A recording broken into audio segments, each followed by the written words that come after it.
कदाचित हे थोडंसं वाईट वाटेल, पण कदाचित आपण ना आता सध्या काम करणारी जी माणसं आहेत त्याच्यात ना पेशन्स सध्या कमी आहेत. प्रत्येकाला घाईत रिझल्ट हवा असतं की नाही मी आता इलेक्शनला उभा राहणार आणि बदल घडवणार वगैरे. तर असं नसतं. म्हणजे आपण डायरेक्ट इलेक्शनला उभं राहिलं तर कोणी लोक नाही मदत करणार.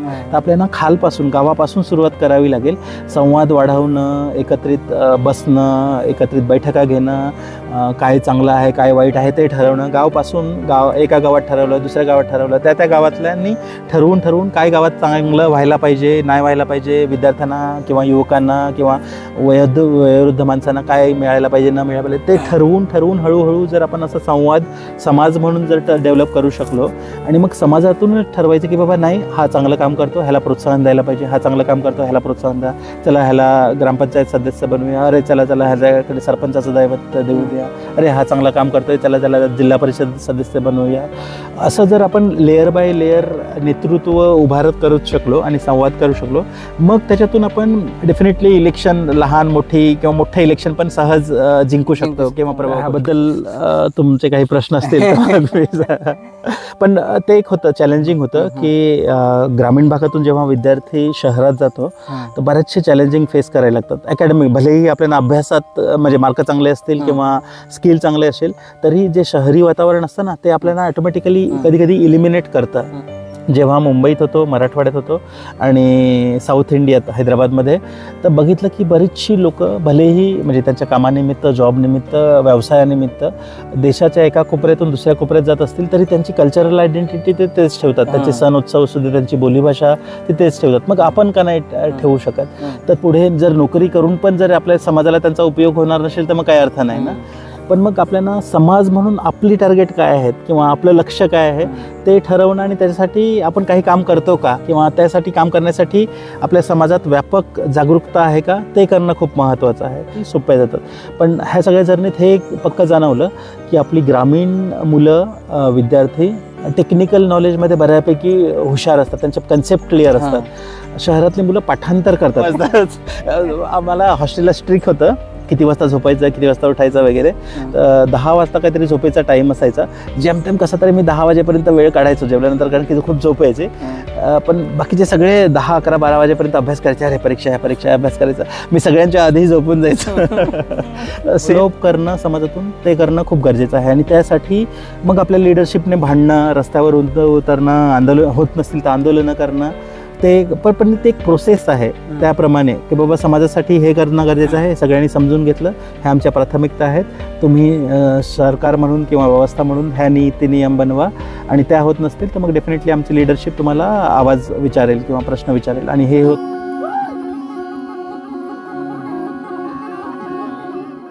No problem.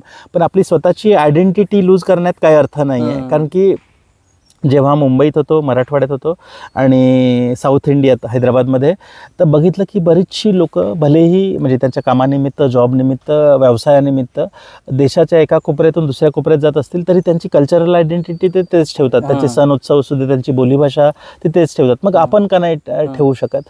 तर तो एक मेकॅनिझम किंवा ती एक आयडिया समजली की ठीक आहे आपण म्हणजे इतरांना नावं ठेवत बसण्यापेक्षा किंवा इतरांच्या चुका काढत बसण्यापेक्षा आपण एक काम करूया.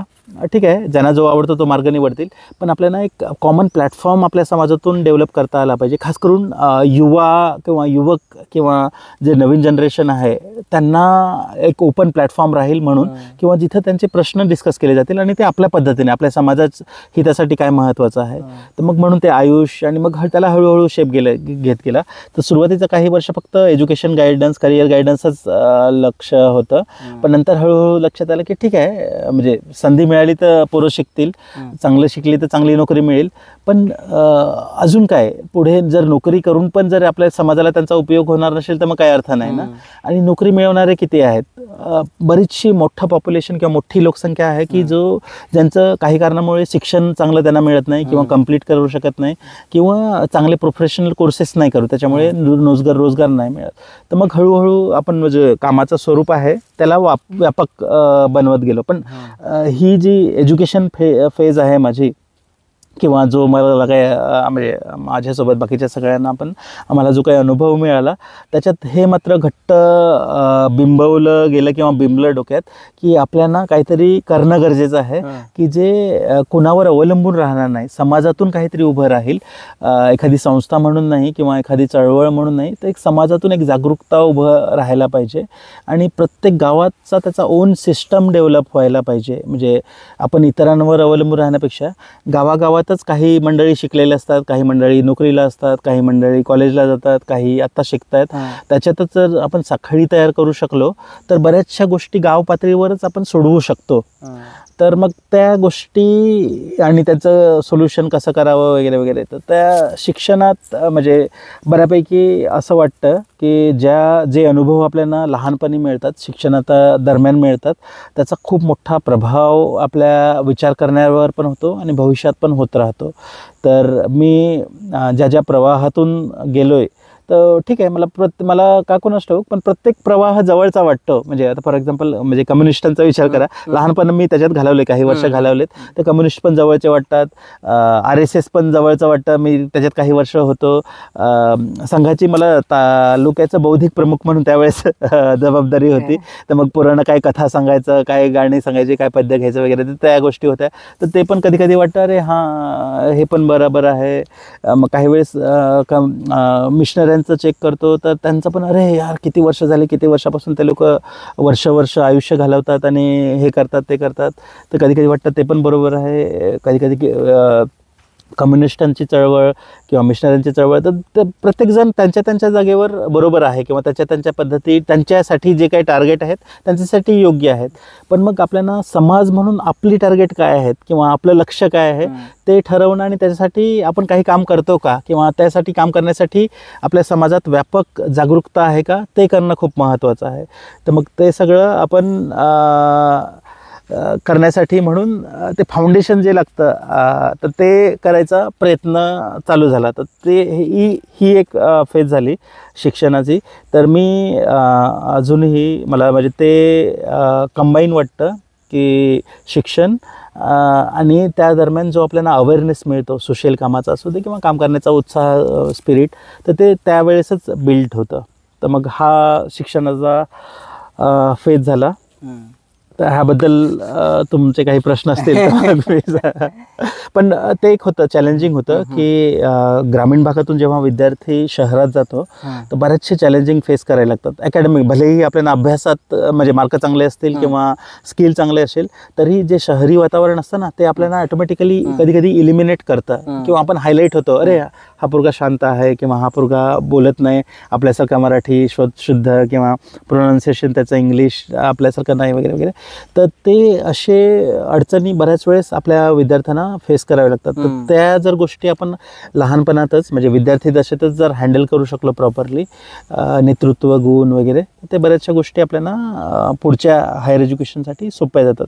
पण ह्या सगळ्या जर्नीत हे एक पक्कं जाणवलं की आपली ग्रामीण मुलं विद्यार्थी टेक्निकल नॉलेजमध्ये बऱ्यापैकी हुशार असतात, त्यांचे कन्सेप्ट क्लिअर असतात.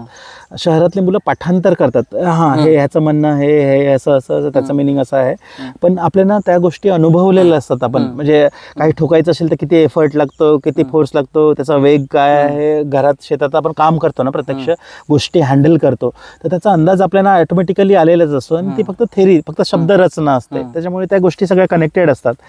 शहरी लोकांसाठी त्यांचं एक्सपोजर खूप लिमिटेड असतं, शहरात बंद खोलीत राहतात, त्यांचे बघण्याचा दृष्टिकोन वेगळा असतो.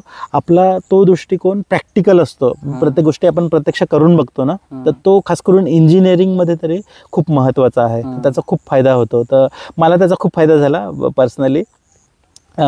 परत एकदा अकॅडमिकली फार हुशार नव्हतो, डब्बूच होतो, तरी त्या प्रॅक्टिकल गोष्टी माहीत असल्यामुळे प्रॅक्टिकलमध्ये मला चांगले मार्क्स मिळायचे किंवा ते अभ्यास करण्यामध्ये पण त्या गोष्टी एकदा वाचल्या किंवा ऐकल्या वर्गात तर समजायच्या, पुन्हा वाचायला लागायचं नाही. तर मग मला जे आठवतं तेच मी लिहून यायचं. आणि विद्यार्थी दशेत माझा ते फार होतं विचित्र, म्हणजे थोडा मूर्खपणा वाटेल पण तो थोडा एक माझा एक दृष्टिकोन वेगळा होता की परीक्षा असतात म्हणून अभ्यास करायचा नाही, आपल्याला जे माहिती आहे ना त्याच्या आधारावर परीक्षा द्यायची. मला जेवढं माहिती आहे तेवढं मी फक्त लिहून येणार, मी त्यासाठी वाचणार नाही. त्याच्यामुळे शाळेत पण हॉस्टेलला मला सगळे हसायचे. परीक्षा असेल तरी मी चादर बोंगडून आणि झोपून जायचं 9-10 वाजताच. आम्हाला हॉस्टेलला स्ट्रिक्ट होतं किती वाजता झोपायचं, किती वाजता उठायचं वगैरे. तर 10 वाजता काहीतरी झोपायचा टाईम असायचा. जेमतेम कसं तरी मी 10 वाजेपर्यंत वेळ काढायचो जेवल्यानंतर, कारण की खूप झोप यायची.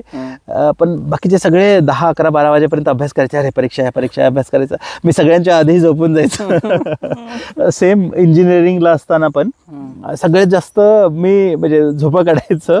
तर इंजिनिअरिंगला झालंय कसं की मुंबईचा सिलेबस बऱ्यापैकी मॉडर्न आहे किंवा नवीन टेक्नॉलॉजी त्यांनी सिलेबसमध्ये घेतलेल्या आहेत. त्या मानाने इंजिनिअरिंग म्हणजे डिप्लोमाचा तरी खूप इंजिनिअरिंगच्या लेवलचा त्यांनी बनवलेला होता. त्याच्यामुळे इंजिनिअरिंगला खूप काही नवीन जास्त शिकायला नाही मिळालं. तेच फाउंडेशन होतं, जे तेच व्यवस्थित होतं. त्याच्यामुळे इथे सगळं सोपं वाटायचं. त्याच्यामुळे मी नवीन खूप काही अभ्यास केला अशातला भाग नाही. तर सगळ्यांना आश्चर्य वाटायचं, अरे हा पास कसा होतो, झोपा काढतो तरी. तर ते म्हणजे फाउंडेशन थोडंसं स्ट्रॉंग होतं आणि आपलं प्रॅक्टिकल थोडं हे असल्यामुळे तर त्या गोष्टी सोप्या गेल्या. तर ते माझं का कोणास ठाऊक होतं की परीक्षा आहे म्हणून खूप जास्त तयारी करायची, अभ्यास करायची आणि त्याच्या आधारावर द्यायचं. तर मग मला का कोणास ठाऊक तो थोडासा काय बोलतात भ्रष्टाचार केल्यासारखं वाटायचं की बाबा परीक्षा आहे म्हणून अभ्यास करा आणि मग विसरून जा वगैरे. तर तेव्हापासून ते माझ्या डोक्यात थोडं होतं. तर जेव्हा परीक्षा आली ते अशाच जे आपल्याला माहिती आहे म्हणजे वर्गात सांगितलेलं ते ऐकलेलं असतं, ते आठवून काहीतरी लिहायचा प्रयत्न करायचा आणि त्याच्यावर परीक्षा द्यायची. तर अशा प्रकारे शिक्षणाची फेज कंप्लीट झाली. आमचे बरेच मित्र आहेत किंवा ते भोईर सर काल कॉल केला होता त्यांनी. ते मित्र बोलतात आपल्या समाजातून एक इंजिनियर बनणे किंवा एवढं सोपं नाही सर. जेव्हा तुम्ही मुंबईला गेले तेव्हा तिकडे एज्युकेशनली फार ॲक्टिव्ह झाले, कोणत्या गोष्टीचा विस्तार झाला. तर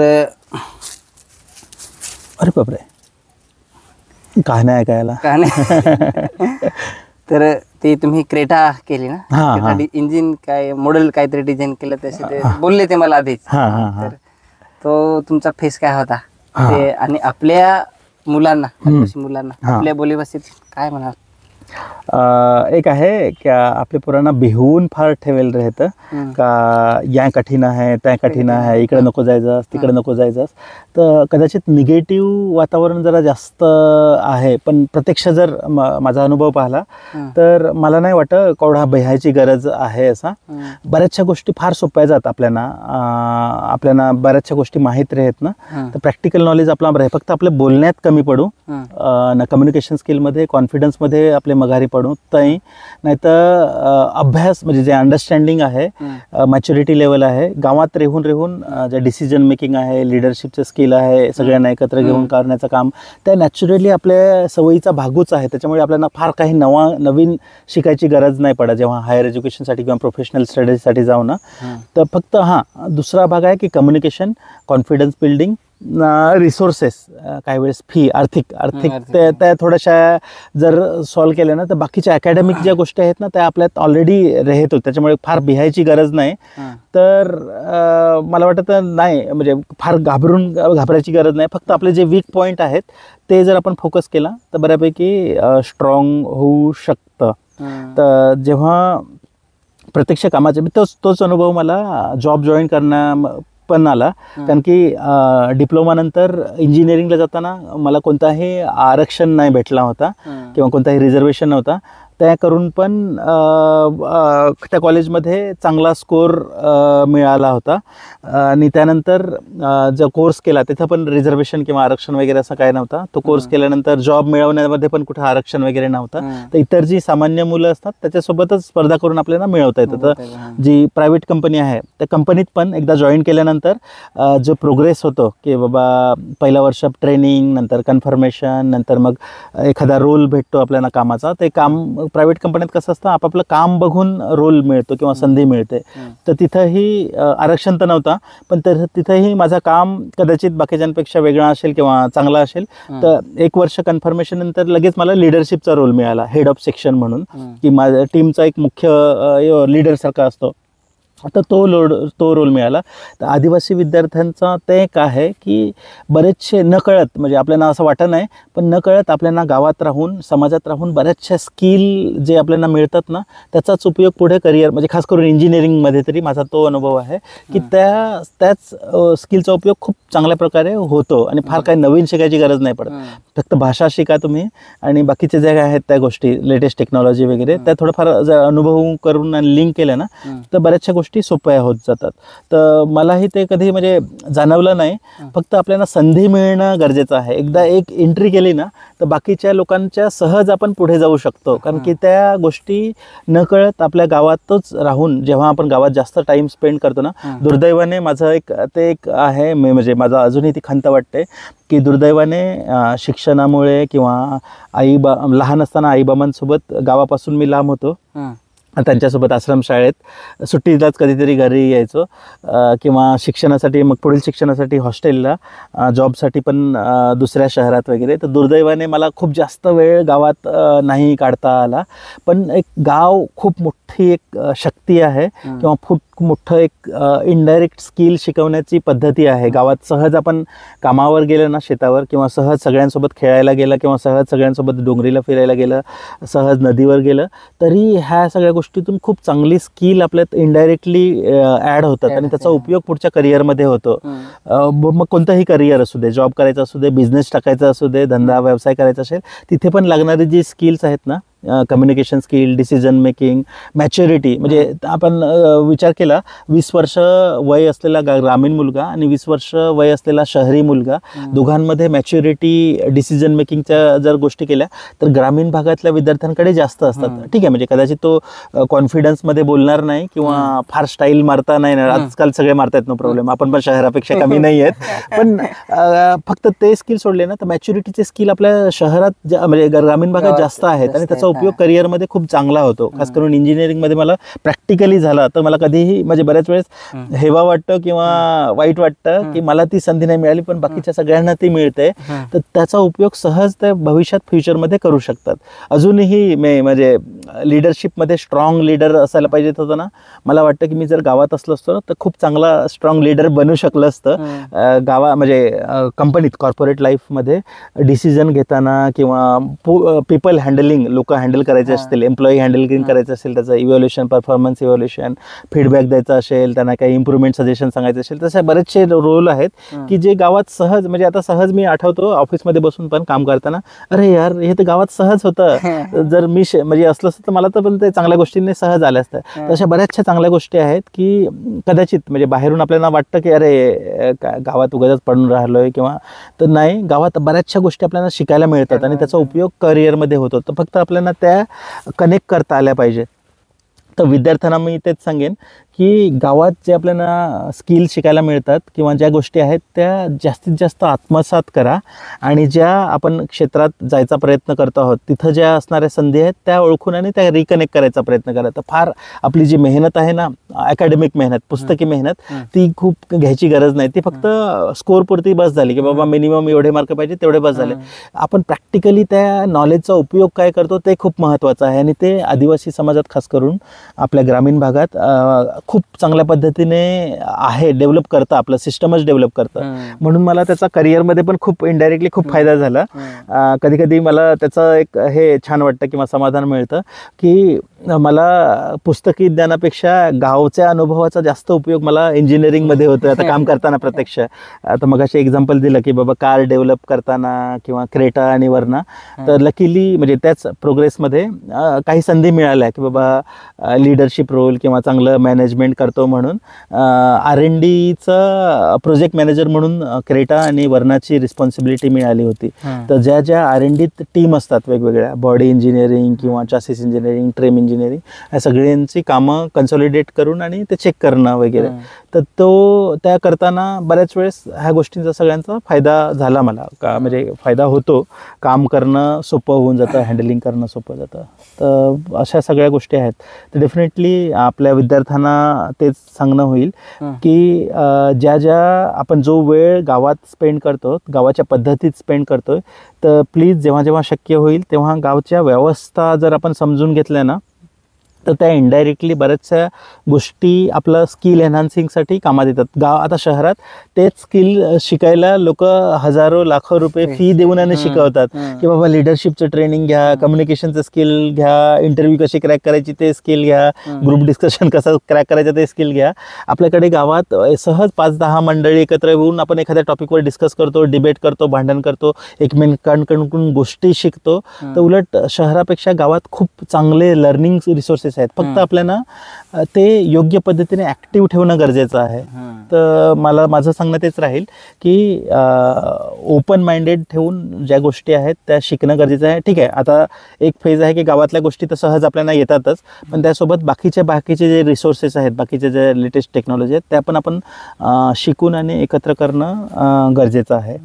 तर आपण कुठेही मागे आहोत अशातला भाग नाही. हां, एक भाग आहे कदाचित आपण फायनान्शियली अरेंजमेंट करण्यात कदाचित कुठे कमी पडत असू, किंवा गायडन्समध्ये की बाबा कुठे काय संधी आहेत, काय योजना आहेत, काय फॅसिलिटी आहेत त्याचा उपयोग. तर ते बिल्ड करण्यासाठी जे आपल्या समाजातून चांगले आहेत, सेटल्ड आहेत लोक, नोकरीला आहेत किंवा आर्थिक व्यवस्थित चांगल्या परिस्थितीत आहेत, त्यांनी जर आपण तो बिल्ड केला तो नेटवर्क, किंवा ते जर सपोर्ट करू शकलो नवीन विद्यार्थ्यांना, तर मला वाटतं डेफिनेटली अकॅडमिकली डेफिनेटली विद्यार्थी मेहनत घेतात आजकाल. स्किल वाईज त्यांच्यात स्किल आहेत. नॉलेज वाईज जर आपण कनेक्ट करू शकलो, मार्गदर्शन अरेंज करू शकलो, काही सपोर्ट सिस्टम, काही वेळेस मेंटरिंग, काही वेळेस 2 शब्द बोलणं पण खूप प्रभाव पडतं. म्हणजे काही आमचे जे जुने अनुभव आहेत ना, तर प्रत्येक वेळेस विद्यार्थ्यांना किंवा तो युवकांना फार काही पाहिजे तसं अशातला भाग नाही. फक्त 2 शब्द कोणाशी बोललं ना, त्याला इन्स्पिरेशन मिळतं. अरे तो डॉक्टर, इंजिनियर, तरी माझ्याशी 2 शब्द बोलला, तर एक उत्साह मिळतो. तर जसं शाळेत मला अजूनही आठवतं, मला मी प्रत्यक्ष कोणाशी बोललेलं पण नव्हतं, फक्त ऐकलं की बाबा हां त्याचा 1 नंबर आला. तर ते फक्त उदाहरण डोळ्यासमोर बघणं पण मला इन्स्पायरिंग देत होतं, आणि मी पण मग रेसमध्ये जाऊन आणि प्रयत्न केला. तर ते पण उदाहरण, तर अशी आपल्याला चांगली उदाहरणं आपल्याला समाजातून उभं करणं आणि त्यांना समाजाशी पुन्हा जोडणं ते खूप गरजेचं वाटतं मला. कारण की आजकाल म्हणजे आपण विचार केला किंवा असं सहज बघितलं तर नोकरी करणाऱ्यांची संख्या खूप आहे, किंवा वेल सेटल म्हणजे चांगले बंगला गाडी असणाऱ्यांची संख्या पण खूप आहे. पण त्यांचा उपयोग आपल्या समाजाला व्हायला पाहिजे, तो कदाचित मला म्हणजे सांगायला वाईट वाटतं, कदाचित तुम्हालाही वाईट वाटेल, पण ते होत नाही आहे तेवढा इफेक्टिव्हली. तो जर आपण बिल्ड करू शकलो ना, तर आपल्या बऱ्याचशा समाजात बरेचसे युवक आहेत जे प्रयत्न करतात चांगल्या करिअरसाठी, चांगल्या फ्युचरसाठी, त्यांचं काम मेहनत कमी होऊ शकते. तर ते करणं मला वाटतं गरजेचं आहे. तर ते, आणि नोकरी करताना थोडासा एज्युकेशनचा फोकस होता. नोकरी करताना ते काही फेजेस ॲड करतो. पहिलं वर्ष मी जेव्हा जॉईन केलं तेव्हा ट्रेनी म्हणून जॉईन केलं होतं. GET बोलतात इंजिनिअरिंगमध्ये, ग्रॅज्युएट इंजिनियर ट्रेनी म्हणून. 11-1 महिने झाले, म्हणजे 1 वर्ष होण्याआधीच, 1 वर्षानंतर कन्फर्मेशन असतं की बाबा तुमचं काम आम्हाला आवडलं आणि तुम्ही आता कन्फर्म होताय ऑफिसमध्ये. तर ते होण्याआधीच मला एक संधी मिळाली 1 महिना कोरियाला जायची, म्हणजे नवीन ॲडव्हान्स लर्निंगसाठी. तिथं हे झालं होतं की हुंदाईचं नवीन R&D सेंटर होतं. तर आम्ही पहिल्या बॅचमध्ये होतो, आमच्या आधी कोणी नव्हतं. तर त्यांची ते एक स्ट्रॅटेजी होती की जे एम्प्लॉई आहेत त्यांना जास्तीत जास्त ट्रेनिंग देऊन त्यांना जास्त लवकर रिस्पॉन्सिबिलिटी देणं. तर कोरियाला गेल्यानंतर पहिल्यांदा तो एक अनुभव, हळूहळू असे म्हणजे वेगवेगळे पदर ॲड होत गेले. जेव्हा गावापासून बाहेर मी शिकायला गेलो, हॉस्टेलला गेलो, दुसऱ्या तालुक्यात गेलो, म्हणजे माझं गाव डहाणू तालुक्यात येतं, शिक्षणासाठी तलासरी तालुक्यात होतो. नंतर तलासरीतून मुंबईतून मग वेगळ्या मराठवाड्यातून मग हैदराबादमधून मग ट्रेनिंगसाठी कोरिया वगैरे. तर त्या प्रवासात ना अशा बऱ्याचशा गोष्टी, म्हणजे माझी जी आयडिया होती, म्हणजे आधी जी आयडिया डोक्यात असायची की असं केलं पाहिजे, तसं केलं पाहिजे, किंवा दृष्टिकोन बघण्याचा, तर बऱ्याच वेळेस हळूहळू त्याच्यात ना अपडेटेड व्हर्जन ॲड होत गेले. की आधी जे काही विचार करायचो, तर कदाचित आपण बोलतो ना की फाटलेलं असेल तर आपण शिवतो, पण नंतर असं लक्षात येतं की आता ह्यापेक्षा आपण नवीन शर्ट घालूया. तर सुरुवातीला कदाचित माझ्या विचार किंवा आयडिया थोड्याशा काही वेगळ्या असतील कदाचित, पण अनुभवानुसार, वेळेनुसार, एक्सपिरियन्सनुसार त्यात हळूहळू बदल होत गेले किंवा सुधारणा होत गेल्या. तर त्यानंतर लक्षात आलं की नाही, आपल्याला खास करून आदिवासी इंडिजिनियस व्हॅल्यू किंवा आपल्या ज्या मूळ गोष्टी आहेत, म्हणजे जेव्हा आपण बाउंड्री क्रॉस करतो एखाद्या ठिकाणाहून दूर जातो तर आपल्याला तटस्थपणे त्या गोष्टी निरीक्षण करून अनुभव तर करता येतात आणि आपण कम्पेअर करू शकतो बाकीच्या गोष्टींसाठी बरोबर, की बाबा अरे हां इकडे असं होतंय तर असं व्हायला पाहिजे, अरे तिकडे तसं होतंय, अरे तिकडे तसं होतंय. आणि आपण जर तिथेच असू ना तर बऱ्याचशा गोष्टी आपल्याला इव्हॅल्युएट नाही करता येत योग्य प्रमाणात. तर जेव्हा मी ही ठिकाणं सोडत गेलो किंवा वेगवेगळ्या लोकांसोबत किंवा वेगवेगळ्या चष्म्यातून बघत गेलो, वेगवेगळ्या राजकीय पॉलिटिकली पण आणि वेगवेगळ्या अँगलने, तर बरेचसे त्याचे पहलू किंवा वेगवेगळे अँगल बघायला मिळाले. तर मला वाटतं ते करणं खूप गरजेचं आहे. एखादी गोष्ट किंवा एखादी परिस्थिती फक्त ठराविक अँगलमध्ये न बघता आपल्याला सगळ्या अँगलने बघून आणि मग आपण तेवढा प्रभावी उपाय शोधू शकतो. तर जेव्हा कोरियात गेलो किंवा नंतर मग हळूहळू शोधणं चालू होतं इंटरनेटवर, काय ते काय आहे, आपल्यासारखी बाकीची लोकं आहेत का, दुसऱ्या जिल्ह्यात राहतात का, दुसऱ्या राज्यात राहतात का, दुसऱ्या देशात राहतात का, मग त्यांची परिस्थिती काय आहे, हे करता करता हळूहळू लक्षात आलं की अरे हां बाकीच्या लोकांचं पण म्हणजे बऱ्याचशी मंडळींनी अख्खे आयुष्य ओतलेले आहेत ह्या सगळ्या कामात आणि खूप चांगलं काम केलेलं आहे. त्यानंतर हळूहळू लक्षात आलं अरे आपण काय बोलतात ते घोड्याला लावलेलं असतं ना, तर तेवढं बघत होतो. पण जर आजूबाजूला बघितलं तर अरे हां हेच काम करणारी किंवा असाच अनुभव असणारी बरीचशी मंडळी पण आहे. तर मग आपण एवढंच का करावं किंवा लिमिटेड का राहावं, का नाही आपण एकमेकांना हात धरून आणि सगळं काम ते करू शकत, कारण की समाजासाठीच तर काम करायचं आहे. तर नंतर मग हळूहळू स्ट्रॅटेजीज किंवा काम करण्याच्या पद्धतीत थोड्या सुधारणा होत गेल्या. नंतर बघितलं की अरे हां इंडिजिनियस पीपल नावाचं काहीतरी आहे, अरे देश पातळीवर आहे, अरे कोणीतरी ऑलरेडी विद्यार्थी चळवळी ऑलरेडी 74ला सुरू केल्या होत्या, 80च्या दरम्यान खूप जोरात आल्या, पण मग सगळे ते विद्यार्थी लीडर ते पॉलिटिक्स जॉईन केल्यानंतर इथे सेकंड कॅडर नव्हतं वगैरे वगैरे. तर अशा बऱ्याचशा गोष्टी नंतर हळूहळू लक्षात आल्या, अरे बाकीच्या जिल्ह्यात पण तीच परिस्थिती आहे, ह्या आपल्या बाजूच्या तालुक्यात पण तीच परिस्थिती आहे. तर मग हळूहळू एकमेकांशी बोलून एकमेकांचे अनुभव ऐकून काही एकत्रित करता येईल का, म्हणजे ते लक्षात आलं की बऱ्याच वेळेस ना प्रत्येकजण शून्याचाच शोध लावण्यात बरीचशी शक्ती वाया घालवतो किंवा चाकाचाच शोध लावण्यात बरीचशी एनर्जी वाया घालवतो. म्हणजे साधं उदाहरण जायचं झालं तर की बाबा चलो विद्यार्थ्यांना मार्गदर्शन करा, करिअर गायडन्स करा, मग विद्यार्थ्यांची चळवळ बांधा, हॉस्टेलचे चळवळी आंदोलनं करा वगैरे. आणि मग तिथून काहीतरी लिडरशिप तयार होते, मग त्यांना काहीतरी चांगली संधी मिळाली की मग ते जातात आणि ते पुन्हा कामं 5-10 वर्षांनी पुन्हा तेच करावे लागतात. प्रत्येक 5-10 वर्षांनी विद्यार्थ्यांची चळवळी आपण बघू शकतो. आणि तरीही म्हणजे एवढ्या चळवळी झाल्या किंवा एवढी फेजेस झाल्या तरी अजूनही विद्यार्थ्यांचे प्रश्न आहेत तसेच आहेत. म्हणजे आपले विद्यार्थ्यांचे म्हणजे हॉस्टेलची मेस बघू द्या किंवा हॉस्टेलच्या सोयी, बाकीच्या फॅसिलिटी, ॲडमिशन गोष्टी वेळेवर नाही होत किंवा योग्य पद्धतीने होत नाही. अजूनही आपल्या विद्यार्थ्यांना तेच प्रश्न हे करावे लागतात. तर मला वाटतं म्हणजे कधीतरी असं वाटतं की असे आयसोलेट प्रयत्न होण्यापेक्षा एवढी वर्ष आपल्या जुन्या माणसांनी घालवलेली आहेत किंवा मोठ्या मोठ्या चळवळी आहेत किंवा मोठे मोठे उपक्रम चालू होतात. तर दुर्दैवाने असं झालं आहे की प्रत्येकजण आयसोलेट असल्यामुळे त्या चळवळीचा उपयोग बाकीच्यांना झाला नाही. तर आपण सध्या कदाचित म्हणजे येणाऱ्या भविष्यात जर असं करू शकलो की जे काही काम होतंय ते ॲक्युम्युलेट होत गेलं, साचत राहिलं, तर मग तेच काम पुन्हा करायची गरज नाही पडणार. त्याच कामाचा उपयोग बाकीच्यांना होत राहील आणि काहीतरी एक साठा होत राहील आणि त्याचा प्रभाव जास्त होत राहील. तर पुन्हा चाकाचाच शोध लागण्यात प्रत्येकाचं आयुष्य नाही करणार. कसं होतं, अरे हा खूप वर्ष काम करून कोण 20-25 वर्ष काम केले, अरे तोडून आणि चाक बनवलं, अरे वा चाक बनवलं, पण माझं आयुष्य संपलं, मी थकलो आता, बस संपलं. आणि प्रत्येकजण तोच थकतो. म्हणजे त्या तालुक्यात पण तो माणूस थकतो, ह्या तालुक्यात पण, त्या जिल्ह्यात पण, त्या जिल्ह्यात पण. अनुसूचित क्षेत्र बघितलं ना तर प्रत्येक आदिवासी जमातीचं पण आणि आदिवासी क्षेत्राचं पण प्रत्येकजण खूप मेहनत करतात, नो प्रॉब्लेम. म्हणजे आपण असंच नाही सांगत की मेहनत नाही करत, खूप मेहनत करतात.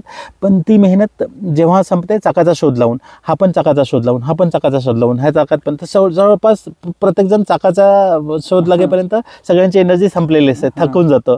तर ते जर काम आपण वाटून घेतलं की बाबा ठीक आहे, तुम्ही दोघेजण एक्सपर्ट आहात, तुम्ही चाकाचा शोध लावा, तुम्ही दोघेजण एक्सपर्ट आहात, तुम्ही वंगण करा, तुम्ही दोघेजण 2-3 तालुके किंवा 2-3 जमाती, तुम्ही आरे तयार करा, तुम्ही पट्ट्या चाकाला प्रोटेक्शनसाठी काहीतरी मेटलचा पट्टा तयार करा, अरे चाकता होईलच, तुम्ही काहीतरी पुढे ढकलायसाठी तुम्ही इंजिन तयार करा, तुम्ही काहीतरी डायरेक्शन इलेक्शनसाठी करा. आणि हे सगळ्यांनी मिळून जर आपापली शक्ती लावली, 5-10 वर्ष खर्च केली, तर ॲट द एंड आपल्याला एक चाक मिळेल, चांगलं प्रोटेक्शन मिळेल, चांगले आरे मिळतील, वंगण मिळेल, इंजिन मिळेल, दिशा देणारे. तर ॲट द 10 वर्षाच्या एंडला आपलं एक चांगलं एखादं काहीतरी एक यंत्र राहील की ते पुढे चांगल्या दिशेने चालत राहील.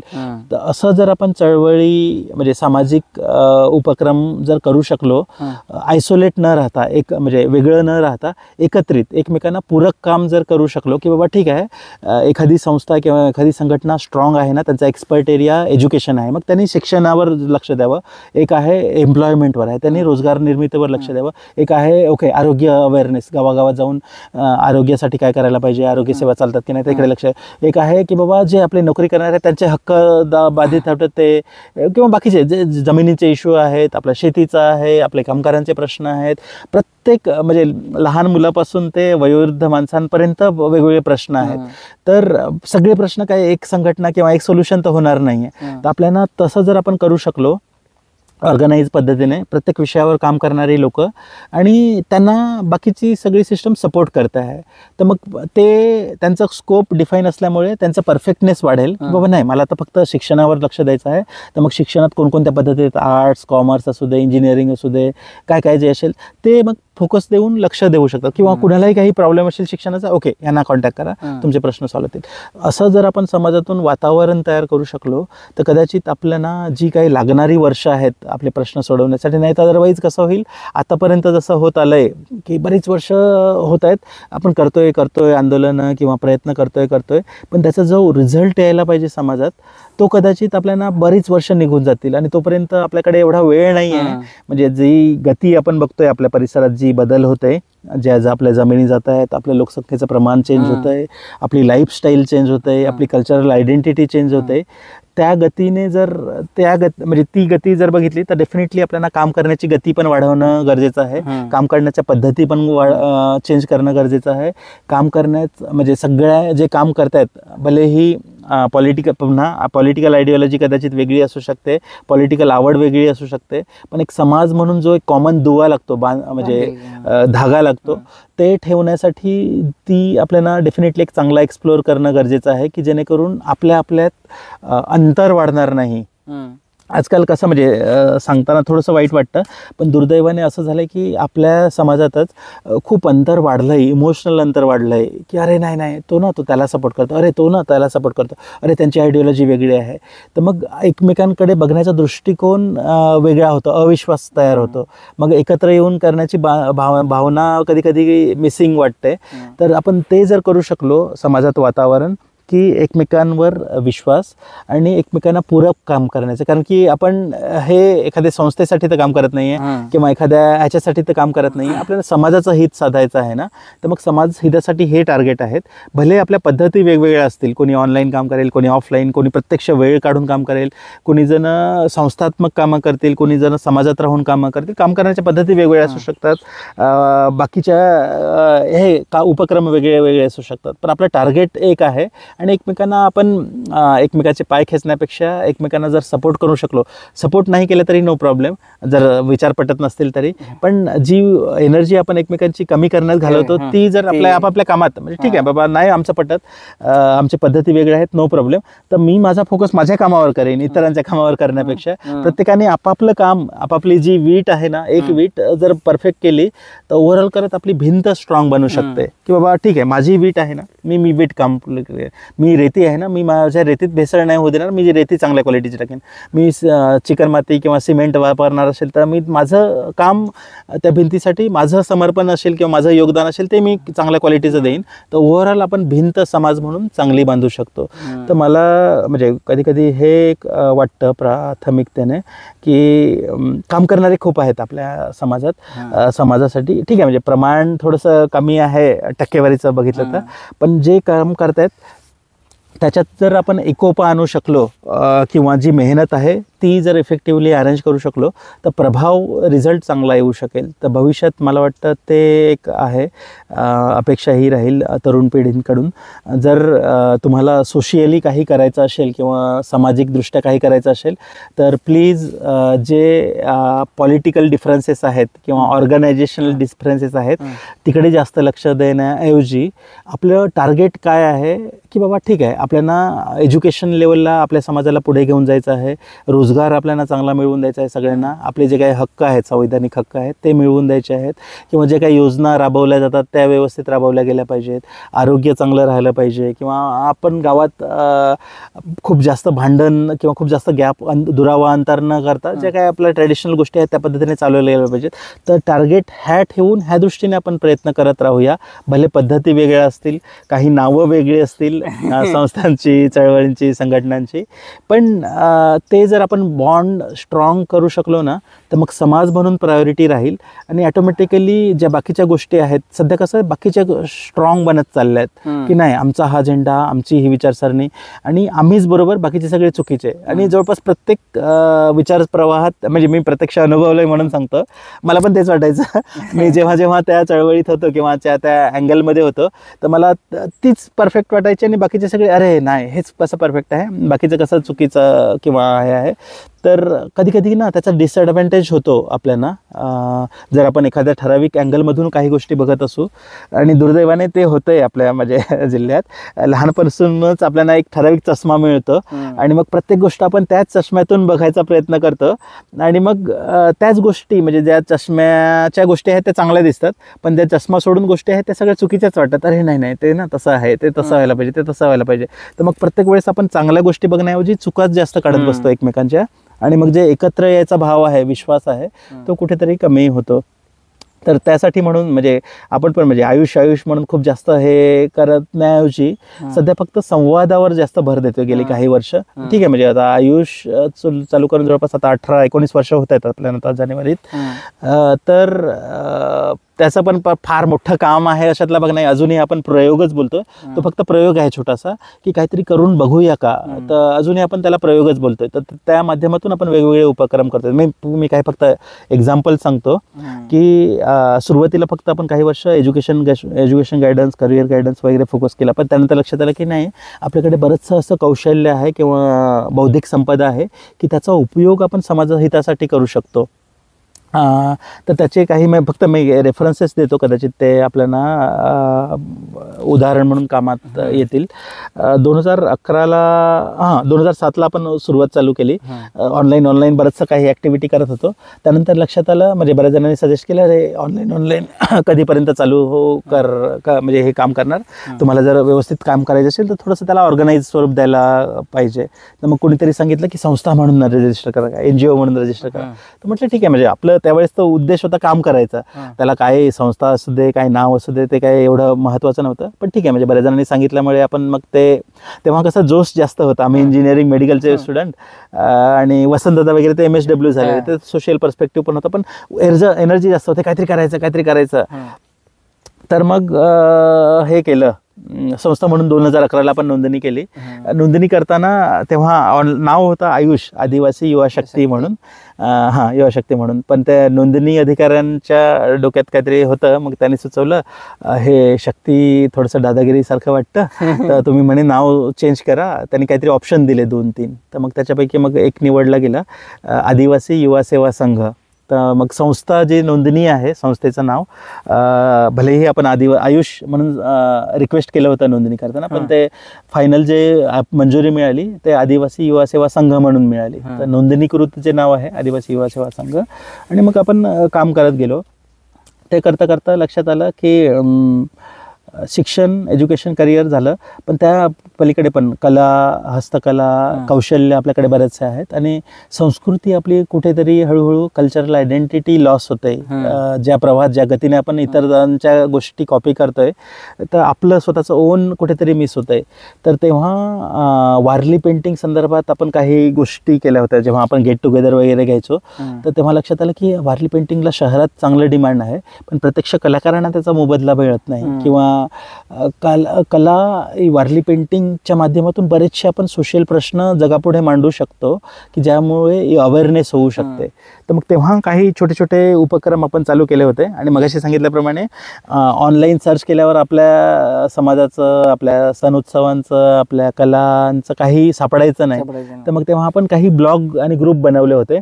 तर त्यावेळेस आमच्याकडे कॅमेरा वगैरे नव्हता, तर तेव्हा गुगलवर सर्च करून काही फोटो वगैरे वापरले. त्याचा एक इन्सिडेंट सांगतो फक्त उदाहरण, की आपण एक फोटो वापरला होता, वारली पेंटिंगचा होता आणि तिथे आपण फक्त इन्फॉर्मेशन म्हणजे लिहिली होती की ह्या सण उत्सवाची ह्याचं महत्त्व हे आहे, हा तो केला गेला पाहिजे वगैरे. त्यावेळेस ते होतं म्हणजे आमचा उद्देश की आपले जे पारंपरिक सण उत्सव आहेत त्याची माहिती विद्यार्थ्यांना व्हावी जे शहरात राहतात आपल्या. कारण की कसं होतं आहे, विद्यार्थी शिकायला आश्रमशाळेत किंवा हॉस्टेलला राहतो, हॉस्टेलचे कॅलेंडर फॉलो करतो, आपल्याला सण उत्सव हॉस्टेलचे माहिती असतात, शिक्षकांचं सांगतात ते माहिती असतात, पण आपल्या जे गावात घरात होतात दुर्दैवाने कधी कधी सुट्टी नाही भेटते, त्याच्यामुळे आपण सहभागी नाही होत आणि बऱ्याचशा गोष्टी माहिती नसतात मग कल्चरली. आणि मग ते कॉलेजला जातात, कॉलेजमध्ये पण दुसऱ्या ठिकाणी जातात. म्हणजे माझंच उदाहरण घ्या, म्हणजे हॉस्टेलला होतो त्यामुळे प्रत्येक सण उत्सवात सहभागी नाही व्हायला मिळायचं. हॉस्टेलचे जे काही संस्कृती, त्यांची कल्चर, त्यांचे धर्म ते वेगवेगळे ऐकायला मिळायचे किंवा ते सहभागी व्हायचो. कॅलेंडरमध्ये लाल पिवळे काहीतरी सुट्टी असायची, त्याची सुट्टी मिळायची, पण त्याचा आपल्या संस्कृतीशी काही संबंध नाही. पुस्तकात संस्कृती किंवा इतिहास वाचायला भेटायचा, तो सगळा इतरांचा भेटायचा, आपला कुठे संदर्भ नसायचा. शहरात गेल्यावर पण तेच, शहरी सगळी चकचकीत दुनिया बघायला मिळायची किंवा तिकडची लाईफस्टाईल, किंवा टी व्हीत बघताना पण ते सण उत्सव सगळे बाकीच्यांचेच बघायला मिळायचे. आपलं कुठे आयडेंटिटी नाही. तर मग आपल्याला आपलीच, म्हणजे आपण जी नवीन पिढी तयार होते त्यांना आपलीच संस्कृतीविषयी डिस्कनेक्ट तयार होतो. तर त्यावेळेस मग तो आपण प्रयत्न केला होता की ठीक आहे, आपण ते तर बदलू शकत नाही फार, पण ॲटलिस्ट त्यांच्यापर्यंत माहिती तर पोचवू शकतं की बाबा ज्याला इंटरेस्ट असेल ते वाचतील आणि माहिती करून घेतील. तर तो जागृतीसाठी आपण काही ब्लॉग बनवले होते. तर त्यावेळेस सणाची माहिती व्हावी म्हणून एक इंटरनेट फोटो वारली पेंटिंगचा वापरला होता आणि तिथे माहिती, आणि तिथे आपण सोर्स म्हणून लिहिला पण होता की बाबा ओके हा फोटो ह्या वेबसाईटवरून आम्ही घेतला आहे आणि माहिती लिहिली होती. काही कमर्शियल काही नव्हतं त्याच्यात. आणि लकीली जनरली बरेचसे कलाकार पेंटिंगवर त्यांचं नाव टाकतात आणि ते पेंटिंग आपल्या इथल्याच म्हणजे ओळखीच्याच कलाकाराचं होतं, त्याच्यामुळे काही नाही टाकलं. पण आम्हाला तो पब्लिश केल्या एका आठवड्यात एक ईमेल आला फ्रान्सवरून आणि जर्मनीवरून. आणि ठीक आहे, मगाशी सांगितल्याप्रमाणे आमच्याकडे खूप जास्त एनर्जी होती, उत्साह होता, काहीतरी करायचं. तो मेल बघून थोडासा शॉक लागला, अरे हे काय झालं. तर त्या मेलमध्ये असं लिहिलं होतं की तुम्ही वापरलेला ह्या वेबसाईटवर वापरलेला फोटो आमचा आहे, ते प्रोडक्ट आमचं आहे, तुम्ही त्वरित ते डिलीट करा किंवा काढा, आमच्या परवानगीशिवाय तुम्ही टाकलं आहे, काढा, नाही तर आम्ही तुमच्यावर लिगल ॲक्शन घेऊ. तर शेवटची लाईन आम्हाला फार हायलाईट झाली आणि असं थोबाडीत फटका मारल्यासारखं झालं की आम्ही लिगल ॲक्शन घेऊ. तर म्हटलं ही तर आपली परंपरा आहे, पिढ्यानपिढ्या लोक हजारो वर्षांपासून आपल्या लग्नात चव काढतात, पेंटिंग करतात, कणा काढतात, गौरी चालवतात किंवा जे काय आहे ते करतात. तर मग ह्याच्यावर एखादा दुसऱ्या देशातला माणूस लिगल ॲक्शन काय घेऊ शकतो. तर ठीक आहे, उत्साह फार होता, पण आम्ही घाबरलो, अरे लिगल ॲक्शन अटकबटक झाली तर काय करायचं. तर तात्पुरतं आम्ही ते काढलं ते. पण ते डोक्यात एक विचारचक्र चालू झालं. ते काहीतरी 2000 कदाचित 6-7च होतं, तर नवीनच जेव्हा ऑनलाईन चालू होतं ना त्यावेळेस ते डोक्यात चालू झालं विचारचक्र, अरे काय करायचं. ठीक आहे, आपण तात्पुरतं काढला, पण मग स्टडी चालू केला की ठीक आहे, लिगल ॲक्शन घेतली तर कोणत्या ॲक्ट खाली होईल, हे कशात मोडतं, हे काय आहे, आर्ट आहे, कॉपीराईट आहे, पेटंट आहे. त्यानंतर हळूहळू कळालं की अरे हां, हे तर पारंपरिक नॉलेज आहे, ट्रेडमार्क नावाचे काही लॉ असतात, इंटेलेक्च्युअल प्रॉपर्टी राईट्स असतं वगैरे. तर इंटेलेक्च्युअल प्रॉपर्टी राईट्समध्ये कसं पेटंट वगैरे असतं, ते जर कुणी वैयक्तिक काही शोध लावला आहे, म्हणजे एक कुणी स्वतःचं काही इन्व्हेन्शन आहे आणि जे पूर्वी पब्लिक डोमेनमध्ये नसतं तर त्याला पेटंट मिळतं. पण हे कसं, हे आपलं पारंपरिक नॉलेज आहे, पारंपरिक ज्ञान आहे, पिढ्यानपिढ्या लोकांनी त्यात कॉन्ट्रीब्युशन करून आणि हे जतन केलेलं आहे. तर त्याला ते पेटंट किंवा हे राईट नसतं. तर ते जिओग्राफिकल इंडिकेशनमध्ये फिट बसत होतं. जिओग्राफिकल इंडिकेशनमध्ये की ठराविक भौगोलिक भागाशी निगडित असलेल्या गोष्टी, मग पदार्थ असू दे, हस्तकला असू दे, म्युझिक असू दे, जेवणाचे पदार्थ असू दे किंवा पीक असू दे किंवा पिकापासून बनवलेल्या काही वस्तू असू दे. तर मग त्यावेळेस लक्षात आलं, अरे हां, ह्याच्यात बसतं आहे, पण तरीही ते ॲक्युरेट नव्हतं. म्हणजे खास करून आपला आदिवासी समाजाचा विचार केला तर आपल्या आदिवासी समाजात बऱ्याचशा अशा कला आहेत, पारंपरिक ज्ञान आहे, पारंपरिक भाज्या आहेत की कधी काय खावं, त्याचा उपयोग काय आहे, औषधी आहेत, कधी कसा त्याचा उपयोग करून घ्यावा. वारली चित्रकला ते फक्त फेमस झाली म्हणून ते सगळ्यांना आता माहिती पडतंय, पण इनडायरेक्टली पण म्हणजे वारली पेंटिंगमध्ये पण कोणती झाडं दाखवावी, त्याचा उपयोग काय होतो, त्याचं मूल्य काय आहे, त्याची व्हॅलिडिटी काय आहे, किंवा स्त्री पुरुष हक्क वगैरे. आता शहरी लोक बोंबलत आहेत की वुमन एम्पॉवरमेंट किंवा महिलांना हक्क मिळायला पाहिजे. आपल्या त्या संस्कृतीचाच भाग आहे. हजारो वर्षापासून महिलांना त्यांचे हक्क आहेत आणि किंवा त्यांचं स्थान आहे. त्यांना जे लग्न लावण्याचा अधिकार किंवा बाकीच्या सगळ्या गोष्टी ऑलरेडी इनबिल्ट आहेत. आपल्याला काही असं सांगावं लागत नाही. दुर्दैवाने आपण पण आता शहरीकरण फॉलो करून चुका करतोय, ती गोष्ट वेगळी. पण बऱ्याचशा चांगल्या गोष्टी आहेत की ज्या आपल्या तरुण पिढीला पण माहिती नाही आहेत, तर ते करणं खूप गरजेचं आहे. तर मग त्यावेळेस मग ते लक्षात आलं की अरे नाही, लीगल ॲक्शन घेतली, फाईन घेऊ दे त्यांना, पण आपल्याला पण काहीतरी करणं गरजेचं आहे. जर आपल्या गोष्टींवर लोक जर हक्क सांगत असतील आणि लीगल ॲक्शन घेत असतील तर मग आपण काय करायचं. तर मग तेव्हा आपण जवळपास 3-4 वर्ष लावली गुगलवरून सर्च करून. ते कुठेतरी सायबर कॅफेत जायचं, सर्च करायचं, इंटरनेटवर बघायचं, 1 तास झाला, चला परत पुन्हा बघा, शोधा, हे ते करा. ते करत करत नंतर अंदाज लावला की ठीक आहे, आपल्याला ना ह्याचं बौद्धिक संपदा एक समाज म्हणून नोंदणी करणं गरजेचं आहे. तर मग त्याचा अनुभव यायला पाहिजे म्हणून आपण कोणत्याही एजन्सीला किंवा कन्सल्टंटला ते काम नाही सांगितलं. प्रत्यक्ष आपणच टीम बनवली आणि त्यांनीच माहिती काढायचा प्रयत्न केला. तर त्याच्यात बऱ्याचशा गोष्टी असतात. डॉक्युमेंटेशन प्रोसिजर असते की त्या गोष्टीचा उगम कसा झाला, त्याचा युनिकनेस काय आहे, कसं केलं जातं आणि इतरांपेक्षा वेगळंपण काय आहे, मग त्याचा संदर्भ कुठे आहे का, संदर्भ गॅझेट, खास करून ते लोक गव्हर्नमेंट गॅझेट बघतात, डॉक्युमेंटरी प्रूफ आहे का वगैरे वगैरे. तर ह्या सगळ्यात जवळपास आम्हाला 4-1 वर्ष गेली. 2011ला संस्था म्हणून नोंदणी केली होती आणि 2011लाच आपण अप्लाय केलं होतं. GI बोलतात, जिओग्राफिकल इंडिकेशन, वारली पेंटिंगचं.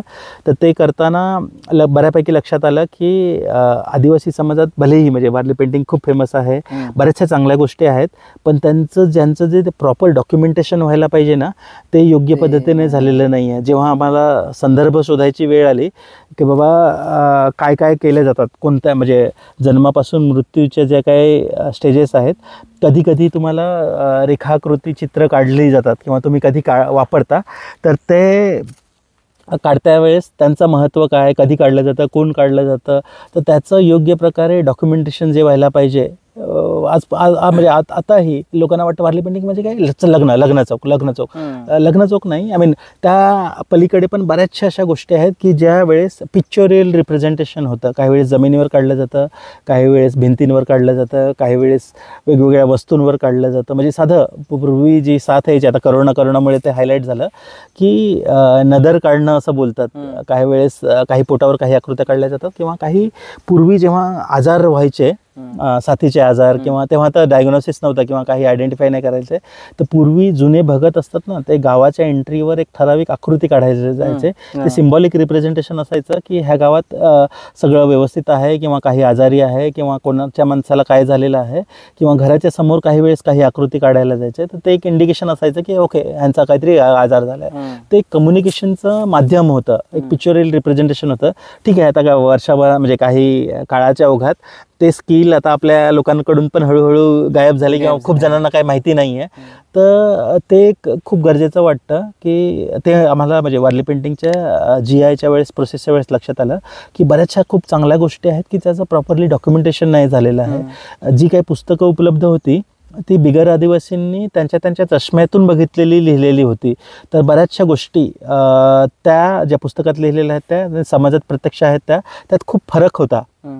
तर सांगायचं झालं तर तेच, कोणाला जर एखादा धर्म आवडत असेल, कोणाला एखादा जर पद्धती आवडत असेल, तर त्यांनी त्यांच्या दृष्टीने लिहिलेल्या गोष्टी होत्या. तर प्रत्यक्ष समाजात त्याचा वेगळा परिणाम होता. तर म्हणून ते त्याची प्राथमिकता जाणवते, अजूनही जाणवते की ते लक्षात आलं वारली पेंटिंगचं GI रजिस्ट्रेशन करताना की आपल्याला डॉक्युमेंटेशन प्रॉपरली करणं गरजेचं आहे. तर ते नंतर फायनली 2014ला आपल्याला ते मिळालं आणि तो प्रयत्न करतो आहोत आपण की फक्त ती कला म्हणून लोकांसमोर न येता त्या कलेचं महत्त्व पण लोकांना यावं, किंवा कलेतली जी मूल्य आहेत खास करून दैवाने आज शिकलेली पिढीच त्या मूल्यांपासून कधी कधी दूर जाते असं वाटतं. म्हणजे महिलांना वेगळं ट्रीट करणं किंवा त्यांचे हक्क किंवा बाकीच्या ज्या गोष्टी आहेत, लाईफस्टाईल, चकचकीत दुनिया आली किंवा बंगले वगैरे बनले, गाड्या वगैरे आल्या, मोबाईल वगैरे आले, यंत्र आली, पण त्यासोबत त्या शहरी जीवनातल्या काही वाईट गोष्टी पण आपण खूप जास्त कॉपी केलेल्या आहेत आणि आपल्या खूप चांगल्या गोष्टी आपण सोडलेल्या आहेत.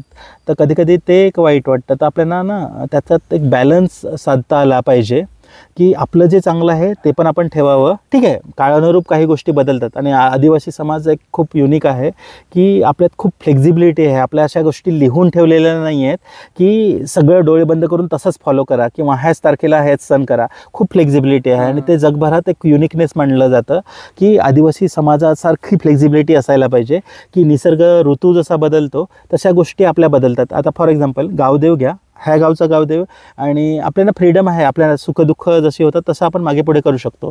पूजेची पद्धती पण घ्या, हेच पाहिजे अशातला भाग नाही, हे असलं तर ठीक आहे, ते पण आपण वापरू शकतो. तर जी पूजेची पद्धती आहे, रिच्युअल्स आहे, गावदेव घ्या, कुलदेव घ्या, कुटुंबदेव किंवा बाकीच्या सगळ्या गोष्टी, तो डोंगरदेव, त्यांची जी पूजेची पद्धती आहे भलेही आपण एक फॉलो करत असू म्हणजे एक पद्धतीने, पण ज्या रीती आहेत त्या तिथल्या स्थानिक लोकांनी डेव्हलप केलेल्या आहेत. नियम त्याच्या गावानुसार, जिओग्राफीनुसार बनवलेले असतात. तर ते एक्झॅक्टली कॉपी पेस्ट होतील अशातला भाग नाही आहे, पण आपलं मूल्य सेम आहे, डायरेक्शन सेम आहे की बाबा नवा भात करायचा असेल तर खळ्याचा देव करून आपण हे करतो. तर ती खूप फ्लेक्झिबिलिटी आहे आणि मला वाटतं जर आपल्याला स्पर्धेत टिकायचं असेल, फ्युचरमध्ये टिकायचं असेल तर ती फ्लेक्झिबिलिटी आपण घ्यायला पाहिजे.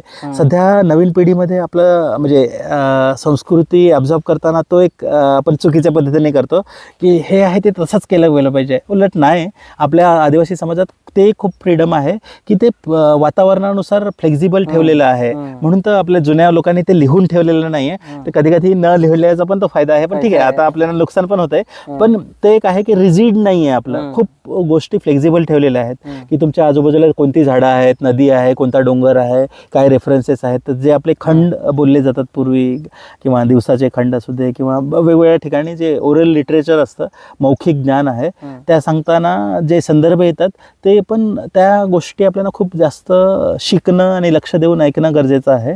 तर ते बऱ्याचशा गोष्टी आपल्याला सोल्युशन देऊ शकतात. तर ती फ्लेक्झिबिलिटी आणि नवीन टेक्नॉलॉजी किंवा नवीन पद्धती ते जर आपण फ्युजन करू शकलो ना, तर आपली ओन कल्चरल आयडेंटिटी घेऊन, आपल्या ओन पद्धती घेऊन आपल्यासाठी काय चांगलं काय वाईट आपण ठरवून आपल्या समाजासाठी उपाय आपण शोधू शकतो तेवढ्या परफेक्टली. ना की एखादी सरकारी योजना आपले प्रश्न सोडवेल. सरकारी योजना वेगळ्या कंटेक्स्टमध्ये डिझाईन केलेल्या असतात, त्यांच्याकडे जो डेटा असतो त्याच्या आधारावर त्या बनवलेल्या असतात. कदाचित सगळ्याच योजना ग्राउंडवर परफेक्टली काम करतील अशातला भाग नाही आहे, किंवा एखादे उपक्रम किंवा एखादी चळवळ किंवा एखादी आंदोलन पण सगळ्यांसाठी परफेक्ट होईल अशातला भाग नाही आहे. तर आपल्याला आपलं ओन सोल्युशन डेव्हलप करावं लागेल. मग ते गाव पातळीतून असू दे, तालुका लेवलवर असू दे, जिल्हा लेवलवर किंवा अखंड समाज म्हणून किंवा अनुसूचित क्षेत्र म्हणून, खास करून आज जर आपण बघितलं तर ते करणं खूप गरजेचं आहे. आणि त्यासाठी आपल्याला एक मूल्य, एक बांधून ठेवणारा धागा शोधावा लागेल. आणि तो धागा जितका स्ट्रॉंग असेल तितकी आपली बॉन्डिंग स्ट्रॉंग असू शकेल, एकमेकावरचा विश्वास स्ट्रॉंग असू शकेल. तर सध्या आपण म्हणजे गेली काही वर्ष आपण तो एक प्रयत्न करतोय, तो धागा एक्सप्लोर करायचा प्रयत्न करतोय. तर सध्या वेगवेगळ्या राज्यातले जी अशी समविचारी माणसं आहेत त्यांच्याशी संवाद करून आणि तो धागा एक्सप्लोर करायचा प्रयत्न करतोय. समविचारी नाही, विरुद्ध विचारसरणीची पण माणसं, माणूस म्हणून म्हणजे समाज म्हणून आदिवासी समाजाची माणसं आहेत ना. कारण की कसं झालंय, आपण ना जोपर्यंत बाउंड्रीज स्ट्रॉंग करू तर आपला संवाद तुटेल. जेव्हा आपण संवाद वाढवू, ठीक आहे, कदाचित काही विषयांवर आपलं मत पटणार नाही, पण समाज म्हणून आपल्याला तोडून चालणार नाही आहे. पुढचा विचार केला 20-25 वर्षात, कारण की बाकीचे ज्या चळवळी आहेत त्या येतील जातील किंवा राजकीय पक्ष नेते त्यांचे ते येतील जातील, पण समाज आपण आहोत तिथे आहोत. तर आपल्याला समाजाचं जर फ्युचर इन्शुअर करायचं असेल तर डेफिनेटली आपल्याला बऱ्याचशा अशा गोष्टी आहेत तिथे लक्ष देऊन आणि सतत समाजातून काम करणारी प्रणाली तयार करावी लागेल. आणि जी एका संस्थेवर किंवा एका माणसावर अवलंबून न राहता व्यवस्थेवर, जी आपली जुन्या लोकांची व्यवस्था होती ना, आता ठीक आहे, आता शिक्षण आलं, डिग्र्या आल्या वगैरे आल्या, पूर्वी जे आपले लोक जंगलात राहत होती, गावात राहत होती, तरी एकोप्याने राहत होती, एक बॉन्डिंग होतं. फॉर एक्झाम्पल गावात भांडणं झाले तरी गावातलीच माणसं एकत्र येऊन ती सॉल्व्ह करायची. त्यात कुठेही बाकीच्या गोष्टी नव्हत्या, इंटरफेरन्स नव्हता. आता खूप सारं म्हणजे पोलीस डिपार्टमेंट आहे, लिगल आहे, कोर्ट आहेत, खूप सारे नियम आहेत, खूप सारे रूल्स रेग्युलेशन आहेत. तर त्याचं जर एवढी सगळी व्यवस्था आहे तर खूप चांगलं असायला पाहिजे ना. उलट पूर्वीपेक्षा बिकट होत चालली. म्हणजे पूर्वी कसं भांडण झालं असेल तरी मारामाऱ्या पण व्हायच्या, कुटाकुटी पण व्हायची, पण ते सॉल्व्ह व्हायचे आणि नंतर एकमेकाने गुण्यागोविंदाने राहायचे. आता एवढी सगळी मोठी सिस्टम असून पण एवढ्या विकोपाला आपली भांडणं जातात की दुसऱ्या दिवशी आपण एकमेकाचं तोंड नाही बघत किंवा बोलत नाही किंवा काही व्यवहार नाही करत. तर अशा बऱ्याचशा काही गोष्टी आहेत. तर आपल्याला ते बॅलन्स करता आलं पाहिजे की आपल्याकडे काय चांगल्या गोष्टी आहेत, त्यातलं काय गोष्टी घ्याव्या आणि आजूबाजूला काय वातावरण आहे, काय सिस्टम आहे किंवा कोणती टेक्नॉलॉजी आहे, त्याच्यातून काय घ्यावं आणि ते घेताना काही दुष्परिणाम आपल्यासोबत येतात का, त्याचे डिसएडव्हान्टेज येतात का, ते बॅलन्स करून जर आपण निवडून असं करू शकलो तर त्यासाठी आपला फ्लेक्झिबल सिस्टम असायला पाहिजे. ना की कोणाच्या नेत्यावर अवलंबून किंवा एखाद्या पक्षावर अवलंबून किंवा एखाद्या संघटनेवर अवलंबून. समाज म्हणून संघटन असायला पाहिजे. संघटना डेफिनेटली इम्पॉर्टंट आहेत आपल्यासाठी, पण एक संघटन खूप इम्पॉर्टंट आहे त्याच्यापेक्षा. एक समाजात एक भावना, एक आपली ती एक डायरेक्शन क्लिअर झाली ना की मग काम करण्याच्या पद्धती कदाचित वेगळ्या असतील, उपक्रम वेगळे असतील आणि ते काम करत जातील. तर सध्या तशी करणं गरजेचं आहे. तर ठीक आहे, म्हणजे हे आतापर्यंत झालं, काही आपण प्रयोग करतोय. तर वारली पेंटिंगचं आपण GI रजिस्ट्रेशन केलं आणि तो एक प्रयत्न आहे की त्या माध्यमातून काही रोजगार निर्मिती होऊ शकेल का, की जे कलाकार आहेत किंवा जे हस्तकला बनवत आहेत त्यांना गावातल्या गावात काही म्हणजे रोजगार निर्मिती होऊ शकेल का. खूप चांगलं यश नाही, म्हणजे तो प्रयोगच आहे, खूप चांगलं काम झालं अशातला भाग नाही आहे, खूप काम करणं बाकी आहे, पण तो एक प्रयत्न आहे. तर असेच प्रयत्न आपल्याला हस्तकला आहेत, ज्या वेगवेगळ्या हस्तकला आहेत, पारंपरिक वनौषधी आहेत, पारंपरिक फळं आहेत, पारंपरिक भाज्या आहेत, तर असं जर मुद्दे घेऊन जर आपण करू शकलो तर समाजात प्रत्येक वेळेस आपल्याला नोकरीवर अवलंबून राहायची गरज नाही पडणार. समाजातून म्हणजे फॉर एक्झाम्पल आता जिओग्राफी जर विचार केला तर आपल्या जिल्ह्याला, आपल्या तालुक्याला मुंबई खूप जवळ, एक मोठी बाजारपेठ खूप जवळ आहे. त्याचा जर ठरवला तर खूप चांगल्या पद्धतीने आपण उपयोग करून घेऊ शकतो. कारण की कसं झालं आहे, डेफिनेटली काही गोष्टी आपल्याला काळा वेळेनुसार बदलाव्या लागतीलच, ते नियम आहे. जर बदललं नाही तर आपण खराब होऊन जाऊ. झाडं पण, झाडाचा पालवी बघा, वातावरणानुसार वेळेनुसार त्याचा रंग बदलतो, आकार बदलतो, बहरतो वगैरे. तर आदिवासी समाज पण ऍक्च्युली तोच आहे की खूप फ्लेक्झिबल आहे, प्रवाहानुसार बदलत राहणं. पण मला वाटतं आता गेल्या काही वर्षात आपण आपलं तेच गुणधर्म आपण लूज करून बसलोय. आपण कसे तरी ठराविक मुद्द्यावर घट्ट राहतो आणि नाही आम्ही असंच राहणार, तसं नाही. आपल्याला काळा वेळेनुसार बदलावं लागेल. आता फॉर एक्झाम्पल रोजगाराचा विचार केला तर जर हजारो किलोमीटर लांबून लोक येऊन इथली भाषा शिकून इथे आपल्या नाक्यावर दुकान लावत असतील, बाजार मांडत असतील, पैसे कमावत असतील आणि वर्षावर वर्ष फक्त आपण तिथून खरेदीच करतो आणि ते लोक जर बंगला बांधत असतील, तिथे जागा घेऊन घरं बांधत असतील, त्याचे वाड्या तयार होतात, तर मग डेफिनेटली आपण तर इथले स्थानिक आहोत ना.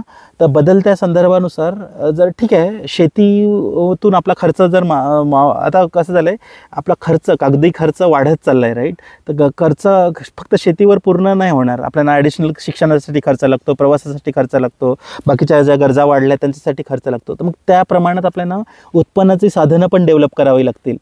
तर मग त्यासाठी जे काही पर्याय उपलब्ध आहेत, कुणाला व्यवसाय शिकावा लागेल, कुणाला शेती आधुनिक पद्धतीने करावी लागेल, कुणाला काही वनोपज चांगल्या पद्धतीने प्रोसेस करावं लागेल, पॅक करून विकावं लागेल, किंवा जे काय आहेत, जे काही संधी उपलब्ध आहेत किंवा आपल्याला जे लागतात रोजच्या ह्याच्यासाठी, भाजीपाला घेण्यापासून खरेदी, धान्य खरेदी, केस कापणं, साधं एका ठिकाणाहून दुसऱ्या ठिकाणी जाणं, किंवा व्यवहारासाठी ज्या काही गोष्टी लागतात, साहित्य लागतं, रिपेरिंग लागतं किंवा काही खरेदी लागतं, त्या आता इथं तुम्ही काशाला जा किंवा चरटीला जा, डहाणूला जा किंवा आपल्या जवळच्या गावाच्या नाक्यावर जा, सहज ऑब्झर्व केलं तर लक्षात येतं की ठीक आहे, आता थोडीफार आपली दुकानं आहेत, पण मॅक्झिमम लोकसंख्या बाकीची लोकांची आहे.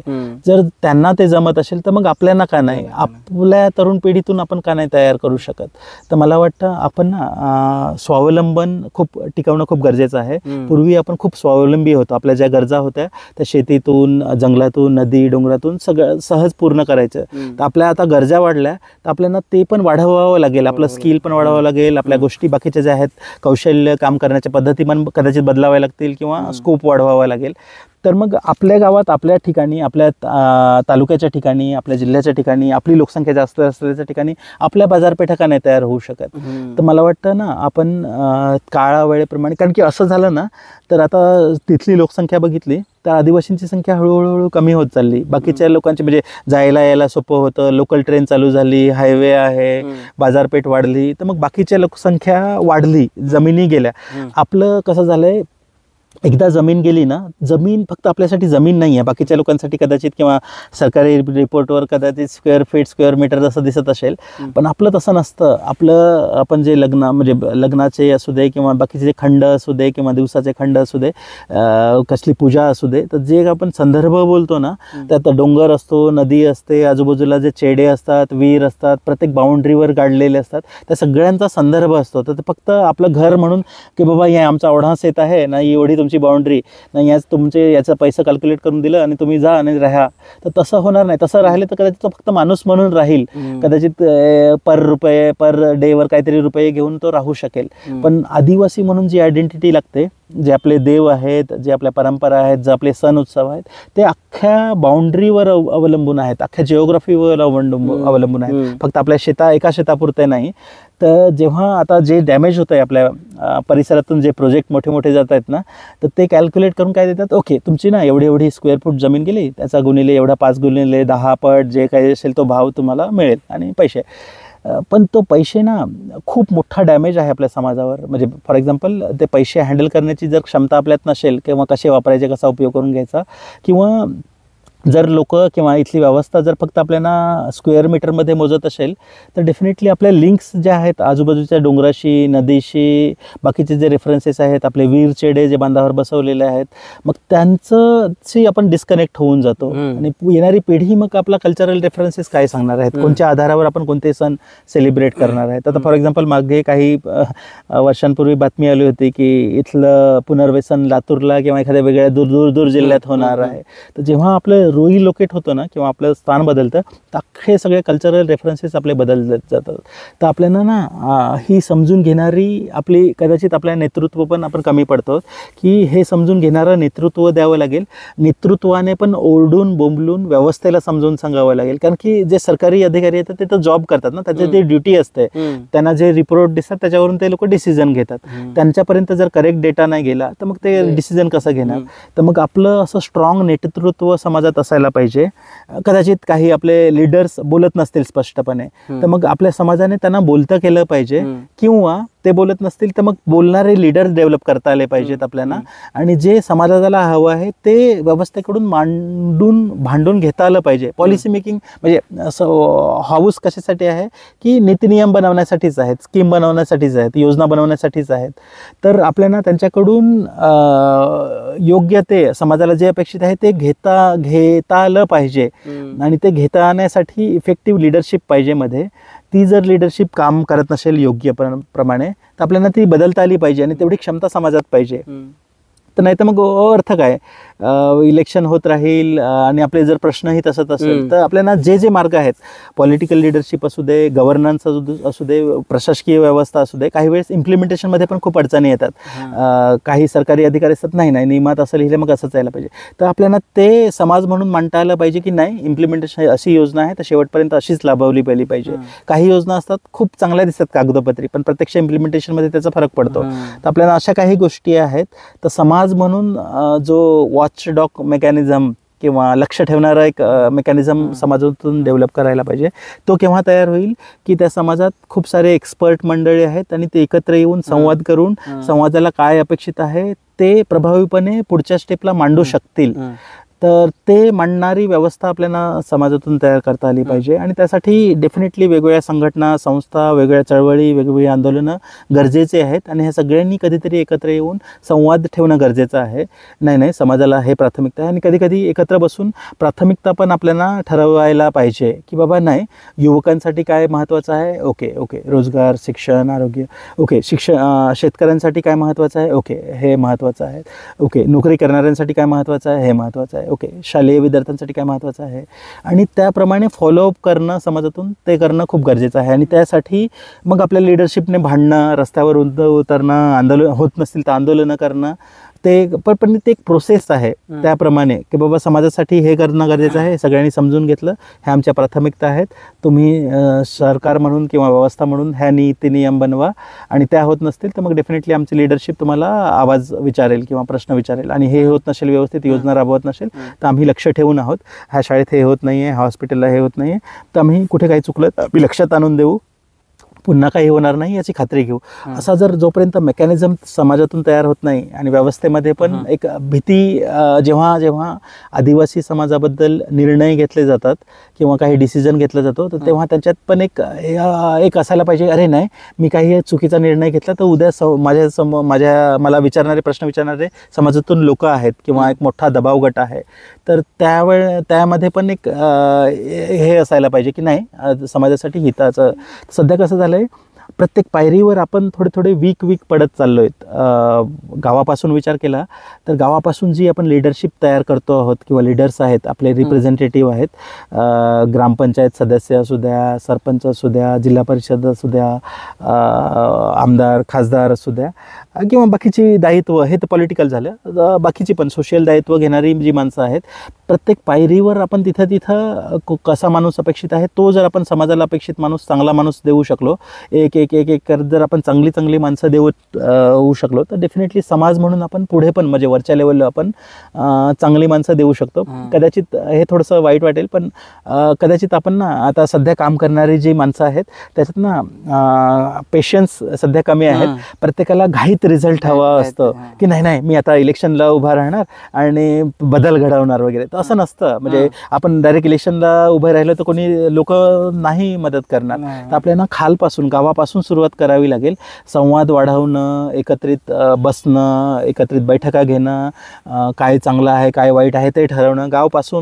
एका गावात ठरवलं, दुसऱ्या गावात ठरवलं, त्या गावातल्यांनी ठरवून काय गावात चांगलं व्हायला पाहिजे, नाही व्हायला पाहिजे, विद्यार्थ्यांना किंवा युवकांना किंवा वयोवृद्ध माणसांना काय मिळायला पाहिजे, न मिळायला पाहिजे, ते ठरवून हळूहळू जर आपण असं समाज म्हणून जर डेव्हलप करू शकलो आणि मग समाजातूनच ठरवायचं की बाबा नाही हा चांगलं काम करतो, ह्याला प्रोत्साहन द्यायला पाहिजे, हा चांगलं काम करतो ह्याला प्रोत्साहन द्या, चला ह्याला ग्रामपंचायत सदस्य बनवूया, अरे चला ह्याच्याकडे सरपंचाचं दैवत देऊ द्या, अरे हा चांगलं काम करतोय चला जिल्हा परिषद सदस्य बनवूया. असं जर आपण लेअर बाय लेअर नेतृत्व उभारत करू शकलो आणि संवाद करू शकलो, मग त्याच्यातून आपण डेफिनेटली इलेक्शन, लहान मोठी किंवा मोठं इलेक्शन पण सहज जिंकू शकतो किंवा प्रभाव करू शकतो. पण सध्या कसं प्रत्येक जण शॉर्टकट मारायला बघतो की बाबा नाही इलेक्शनला नाही हे, पण मला वाटतं ते जर आपण कळू शकलो, आणि ह्याच्यात ना खूप वर्ष द्यावी लागतील, 10-15 वर्ष तरी किमान द्यावी लागतील की त्या वातावरणातून जर आपण रिझल्ट दाखवू शकलो किंवा काही बदल दाखवू शकलो तर लोकांचा विश्वास वाढेल आणि मग लोक विश्वास ठेवतील. नाही तर आता कसं झालंय, हजारो संघटना आहेत, हजारो चळवळी आहेत, हजारो नेते आहेत. कधी वाटतं की सामान्य लोकांपेक्षा नेतेच खूप जास्त आहेत आपल्याकडे. तर ठीक आहे, म्हणजे ते काही वाईट नाही आहे, चांगली गोष्ट आहे. पण प्रत्येकाने आपापला स्कोप वाटून घेऊन आणि एकमेकाला पूरक जर वातावरण बनवलं तर जेवढे चांगले आहे तेवढी चांगलीच गोष्ट आहे. म्हणजे अपेक्षा करूया की सगळेजण समाजासाठी काम करतील, पण प्रत्येकाने जर वाटून घेतली की बाबा मी शिक्षणाकडे लक्ष देईन, मी हायर स्टडीकडे लक्ष देईन, मी प्राथमिक एज्युकेशनकडे लक्ष देईन, मी कदाचित लहान मुलांच्या एज्युकेशनकडे लक्ष देईन, असं जर प्रत्येकाने क्षेत्र जर वाटून घेतली आणि एकमेकांना पूरक काम केलं तर उलट आपलं काम बर्डन कमी होईल. पण सध्या कसं झालंय, कदाचित वैयक्तिक महत्वाकांक्षा कधी जास्त होते. मग कोणाला फेमस व्हायचं असतं, कोणाला पोझिशन पाहिजे असते, कोणाला क्विक रिझल्ट हवा असतं. त्या गडबडीत समाज म्हणून जे कंटिन्युअस काम करण्याची पद्धत किंवा हे ठेवायला पाहिजे की एखादी चळवळ सतत काम करते तर मग तो इम्पॅक्ट राहत नाही. मग तो माणूस गेल्यावर किंवा तो माणूस हे झाल्यावर त्या कामावर हळूहळू कुठेतरी परिणाम होतो. तर मला वाटतं ते सातत्य, सस्टेनेबिलिटीसाठी आदिवासी समाजातली मूल्य मला अजूनही तिथेच ते हायलाईट करायला वाटतं. तो धागा आहे ना, तो खूप महत्त्वाचं काम करू शकतो. की आपण तर माणसं आज आहोत, उद्या कदाचित नसू, आता भूकंप झाला तर आपण जाऊ, तर पण जे आपण काम दिशा ठरवलेली आहे किंवा जे डायरेक्शन, गती आपण विचार करतो आहोत, तर तो धागा जर आपण लॉंग ठेवू शकलो तर आपलं जे काम करणार आहोत ती जास्त वेळ टिकून राहील. तर सध्या म्हणजे काही जणांशी आपण चर्चा करतो आहोत, आदिवासीत्व यावर एक प्रयोग आता 18-19 वर्ष होत आहेत आयुषला. तर आता आपण तो एक फेज सोडून म्हणजे प्रत्येक 5-5 वर्षांनी एक फेज तयार होतो. तर जवळपास आपण 4 फेज अनुभवलेत. त्या अनुभवाच्या आधारे एक पुढची पायरी म्हणून पुढची 15 वर्षांसाठी एक छोटंसं एक नियोजन बनवत आहोत. तो पण एक प्रयोगच आहे छोटा, की आपण ओके एक थोडासा संदर्भ देतो. आपल्या पालघर जिल्ह्याचा, ठाणे जिल्ह्याचा विचार केला तर प्रत्येक चळवळीची वसतिगृह आहेत, कॉलेज आहेत, एज्युकेशनल इन्स्टिट्यूट आहेत आणि तिथून तयार होणारे ते लोक, त्यांना अपेक्षित कार्यकर्ते ते घडवतात तिथून, वैचारिक असू दे किंवा ॲक्टिव्हिटी किंवा एंगेजमेंट वगैरे. पण आदिवासी म्हणून प्युअर, कारण की इथे शिकणारे सगळे आदिवासीच विद्यार्थी आहेत आणि त्यांना लहानपणापासून तो चष्मा मिळतो आणि मग ते पुढे गेल्यावर समाजात एकत्र यायला कधी कधी काही ना अडचणी, ठीक आहे म्हणजे काही बरेचदा मोठ्या मनाने एकत्र येतात, नो प्रॉब्लेम, ती चांगली गोष्ट आहे आणि तसं असायला पाहिजे. पण बरीचशी मंडळी, सामान्य कार्यकर्ते, त्यांच्या डोक्यात कुठेतरी काहीतरी असतं, तो गॅप बनलेला असतो. तर सध्या आपण एक छोटासा एक प्रयोग हा करतो आहोत की गाव पातळीवरून, पाड्या पातळीवरून लहान लहान विद्यार्थ्यांना एक म्हणजे फॉर्म्युला एक आहे की आठवड्यातून फक्त 1 तास द्यायचा. तर विद्यार्थी म्हणून खेळण्यासाठी एकत्र येतील, जे युवक आहेत ते पण मार्गदर्शनासाठी किंवा त्यांना ट्रेनिंग देण्यासाठी एकत्र येतील. जे एकत्र युवक येतील त्यांना मार्गदर्शन देण्यासाठी कोणी अनुभवी एक्सपर्ट त्या क्षेत्रातला माणूस असेल, कोणी रिटायर्ड माणूस असेल, कोणी त्या विषयाचा एक्सपर्ट असेल. जे रिटायर्ड माणूस आहेत ते पण एक तास देतील बाकीच्यांना मार्गदर्शन देण्यासाठी, त्यांचा अनुभव सांगण्यासाठी, किंवा शेतकरी असतील त्याच्या प्रोफेशननुसार, कामानुसार, वयोगटानुसार आणि टॉपिकनुसार एकत्र यायचं. फक्त आठवड्यातून एक तास फक्त घालवायचा, एकत्र घालवायचा. तर सुरुवातीची 2-3 वर्ष फक्त गप्पा गोष्टीच. पुढची 2-3 वर्ष की त्यांना काय हवं आहे, काय चांगलं करायला पाहिजे. विद्यार्थी असतील तर मग विद्यार्थ्यांसाठी, नोकरीवाले असतील तर नोकरीसाठी, स्पोर्ट्सवाले असतील तर स्पोर्ट्सवाले, किंवा ज्या विषयानुसार, इंटरेस्टनुसार.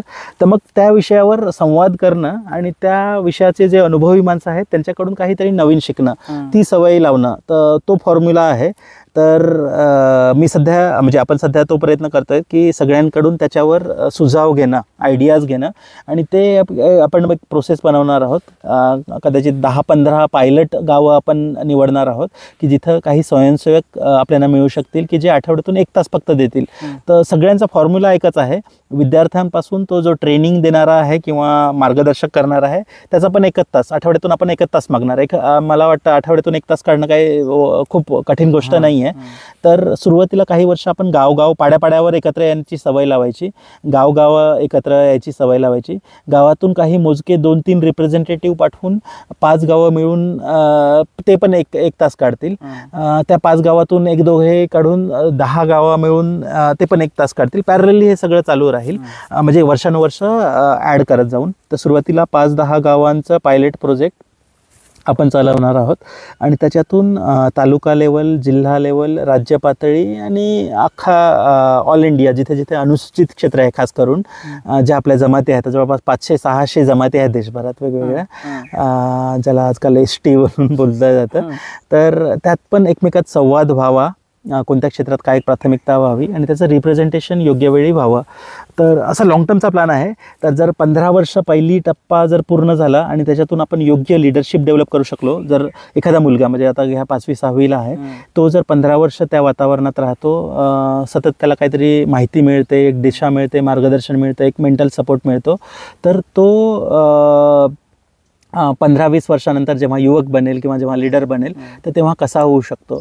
तर तो एक प्लान आहे. त्याला अजून आपण नाव वगैरे काही ठरवलेलं नाही, पण सध्या फक्त तो एक धागा आपण प्रयत्न करतोय की त्याला आपण गावदेवच का घेऊ नये, किंवा गावदेवच एक जिओग्राफी, कारण की प्रत्येक गावाची बाउंड्री ठरलेली आहे ना. तर नवीन काहीतरी समिती, नवीन काहीतरी हे करण्यापेक्षा त्या गावचा गावदेव ठीक, म्हणजे एक इन्स्पिरिंग धरून आपण ते जर डेव्हलप करू शकलो तर कदाचित एक वेगळा एक प्रभाव पडू शकेल. तर सध्या आपण गुजरातचे, मध्य प्रदेशचे, झारखंड, छत्तीसगड, तेलंगणा, महाराष्ट्र असं वेगवेगळ्या ठिकाणाच्या माणसांसोबत बोलतो आहोत की, कारण की त्यांनी ना बऱ्याचशा माणसांनी बरीचशी आयुष्य म्हणजे 20, 30, 25, 40, 50 वर्ष घाललीत ह्या सगळ्या चळवळीत, समाजासाठी काम करण्याच्या ह्याच्यात. तर सध्या आपला तोच एक प्रयत्न आहे की जो त्यांचा अनुभव आहे त्याचा आधार घेऊन आपण असं काहीतरी बनवूया की जो भलेही आपण नसू किंवा जी माणसं आहेत ती नसू, पण ते काम सातत्याने चालू राहिलं पाहिजे आणि त्याचा परिणाम समाजात दिसला पाहिजे. तर ते आपण बनवत आहोत. तर कदाचित आणखीन वेळ लागेल, एखाद वर्ष म्हणजे मुद्दामहून आपण जास्त वेळ घेत आहोत, कारण की जे काही प्लॅन बनवणार आहोत त्याचा उपयोग किंवा त्याचा इम्पॅक्ट चांगला असायला पाहिजे. तर सध्या कदाचित आता पुढच्या महिन्यात संमेलन आहे, सांस्कृतिक महासंमेलन, त्यावेळेस कदाचित बाकीच्या लोकांशी पण पुन्हा बोलणं होईल. तर सध्या फक्त आपण सगळ्यांकडून इनपुट घेतो आहोत आणि ते बनवणार आहोत. तर कदाचित जिथे जिथे आपल्याला आठवड्यातून 1 तास देणारे स्वयंसेवक मिळतील सुरुवातीला म्हणून, त्यांचं आपण ट्रेनिंग घेऊ. मग सांस्कृतिकदृष्ट्या, पारंपरिकदृष्ट्या आपलं कल्चरल आहे, आपल्या रोजगार निर्मितीच्या गोष्टी आहेत, काही व्यवसायाच्या गोष्टी आहेत, स्वावलंबन आहे, स्वतःच्या पायावर उभं राहण्यासाठी असू दे, हायर स्टडीचं असू दे, स्पेशलायझेशनचं आहे, आपले हक्क आहेत, योजना आहेत, जे जे जे जे आपल्यासाठी लागतं आवश्यक ते प्रत्येक आठवड्याला एक विषय घेऊन त्याविषयी ज्या गोष्टी आहेत ते करणं गरजेचं आहे.